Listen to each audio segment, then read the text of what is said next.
ನಿಗಮ ಮಂಡಳಿ ನೇಮಕ ಆಯಿತು, ಸಚಿವ ಸಂಪುಟ ಪುನಾರಚನೆ ಕೂಡ ಆಯಿತು.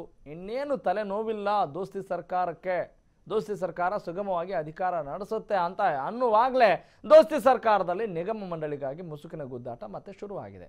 ಅಂದರೆ ಒಟ್ಟಿನಲ್ಲಿ ಸಂಕಟಗಳು ಮೇಲಿಂದ ಮೇಲೆ ಇದ್ದೇ ಇರ್ತವೆ ಮೈತ್ರಿ ಸರ್ಕಾರ ಅಂತ ಅಂದಮೇಲೆ ಅನ್ನೋದನ್ನು ನಾವಿಲ್ಲಿ ಗಮನಿಸಬಹುದು. ನಿಗಮ ಮಂಡಳಿ ಅಧ್ಯಕ್ಷ ಸ್ಥಾನಕ್ಕೆ ಕಾಂಗ್ರೆಸ್ನ 6 ಶಾಸಕರ ನೇಮಕಕ್ಕೆ ಸಿಎಂ ಎಚ್.ಡಿ. ಕುಮಾರಸ್ವಾಮಿ ಬ್ರೇಕ್ ಹಾಕಿದ್ದಾರೆ. ಸಿಎಂ ಸಂಸದೀಯ ಕಾರ್ಯದರ್ಶಿ ಸೇರಿದಂತೆ 6 ನಿಗಮ ಮಂಡಳಿಗಳಿಗೆ ಅಧ್ಯಕ್ಷರ ನೇಮಕಕ್ಕೆ ಕುಮಾರಸ್ವಾಮಿ ಸಹಿ ಹಾಕದಿರೋದು ಮುಸುಕಿನ ಗುದ್ದಾಟಕ್ಕೆ ಇಲ್ಲಿ ಪ್ರಮುಖವಾಗಿರುವಂಥ ಕಾರಣ.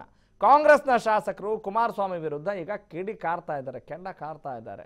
ಈ ನಡುವೆ ಡಿಸಿಎಂ ಪರಮೇಶ್ವರ್ ಹಾಗೂ ಮಾಜಿ ಸಿಎಂ ಸಿದ್ದರಾಮಯ್ಯ ಭಿನ್ನಮತ ಶಮನಕ್ಕೆ ಮುಂದಾಗಿದ್ದಾರೆ.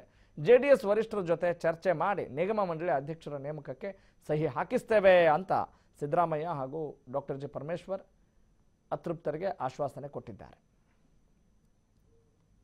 ರಾಹುಲ್ ಗಾಂಧಿ ಅವರು ಅದಕ್ಕೆ ಸಮ್ಮತಿ ಅಂತ ಕೊಟ್ಟಿದ್ದು, ಸೈನ್ ಹಾಕಿರುವಂತದ್ದು ತೊಂದರೆ ಇಲ್ಲ, ಅದರಲ್ಲಿ ನಾವು ಇಲ್ಲ ಅಂತ ಹೇಳಿಲ್ಲ. ಮುಖ್ಯಮಂತ್ರಿಗಳೇನಾದ್ರೂ ತಿರಸ್ಕಾರ ಮಾಡಿದ್ರೆ ಅಥವಾ ಅದನ್ನ ನಾನು ಮಾಡೋದಿಲ್ಲ ಅಂತ ಹೇಳಿದ್ರೆ ಆ ಪ್ರಶ್ನೆ ಬರುತ್ತೆ. ಸರ್, ಎಲ್ಲ ಪಟ್ಟಿ ಮಾಡಿ 5 ಮಾತ್ರ ಇಟ್ಕೊಂಡಿದ್ದಾನೆ ಅಂತ ಅರ್ಥ. ಹೇಳಿದ್ನಲ್ಲ, ಅವ್ರಿಗೇನೋ ಕ್ಲಾರಿಫಿಕೇಶನ್ಸ್ ಬೇಕಾಗಿಲ್ಲ. ಅವರಿಗೆ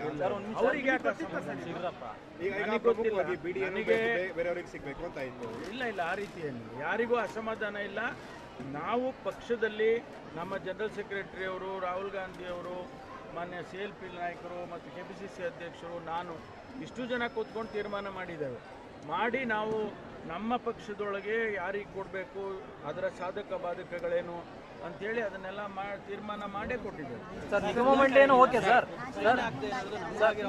ರಾಹುಲ್ ಗಾಂಧಿ ಅವ್ರಿಗಾಗಿರೋ ಅವಮಾನ ಇಲ್ಲ, ಆ ರೀತಿ ಅವರೇನೋ ಅವಮಾನ ಮಾಡಬೇಕು ಅಂತ ಹಾಕ್ಲಿಲ್ಲ.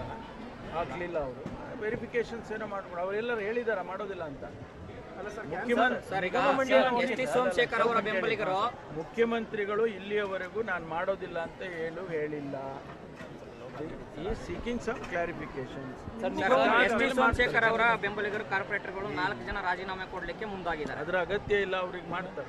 ಸರ್, ನಿಗಮ ಮಂಡಳಿ ಓಕೆ ಸರ್, ಸಂಸದೀಯ ಕಾರ್ಯದರ್ಶಿ ಸ್ಥಾನ ಯಾಕೆ ತಪ್ಪಿಸಿರು ಅಂತ ತಪ್ಪಿಸಿಲ್ಲ, ಇವ್ರೆ ತಪ್ಪಿಸಿಲ್ಲ. ನಾನು ಹೇಳ್ತಾ ಇದ್ದೀನಲ್ಲ, ಈಗ ಅವರಿಗೆ ಕ್ಲಾರಿಫಿಕೇಶನ್ ಕೇಳ್ಕೊಂಡು ಇಶ್ಯೂ ಮಾಡ್ತಾರೆ. ನೀವು ಕ್ಲಾರಿಫಿಕೇಶನ್ ಕೊಡ್ತೀರಾ ಸರ್? ಹೌದು, ನಾನು ಕುಮಾರಸ್ವಾಮಿ ಅವ್ರ ಜೊತೆ ಮಾತಾಡ್ತೀನಿ. ಯಾಕೆ ಹೋಲ್ಡ್ ಮಾಡಿದಾರೋ ಗೊತ್ತಿಲ್ಲ ನನಗೆ. ನಾನು ಅವ್ರ ಜೊತೆ ಮಾತಾಡ್ತೀನಿ ಹೋದ್ಮೇಲೆ. ಕುಮಾರಸ್ವಾಮಿ ಅವ್ರ ಜೊತೆ ಮಾತಾಡ್ತೀನಿ. ಯಾಕೆ ಹೋಲ್ಡ್ ಮಾಡಿದಾರೋ ಗೊತ್ತಿಲ್ಲ ನನಗೆ. ನಾನು ಅವ್ರ ಜೊತೆ ಮಾತಾಡ್ತೀನಿ ಹೋದ್ಮೇಲೆ. ಕುಮಾರಸ್ವಾಮಿ ಅವ್ರ ಜೊತೆ ಮಾತಾಡ್ತೀನಿ. ಯಾಕೆ ಹೋಲ್ಡ್ ಮಾಡಿದಾರೋ ಗೊತ್ತಿಲ್ಲ ನನಗೆ. ನಾನು ಅವ್ರ ಜೊತೆ ಮಾತಾಡ್ತೀನಿ ಹೋದ್ಮೇಲೆ. ಕುಮಾರಸ್ವಾಮಿ ಅವ್ರ ಜೊತೆ ಮಾತಾಡ್ತೀನಿ. ಯಾಕೆ ಹೋಲ್ಡ್ ಮಾಡಿದಾರೋ ಗೊತ್ತಿಲ್ಲ.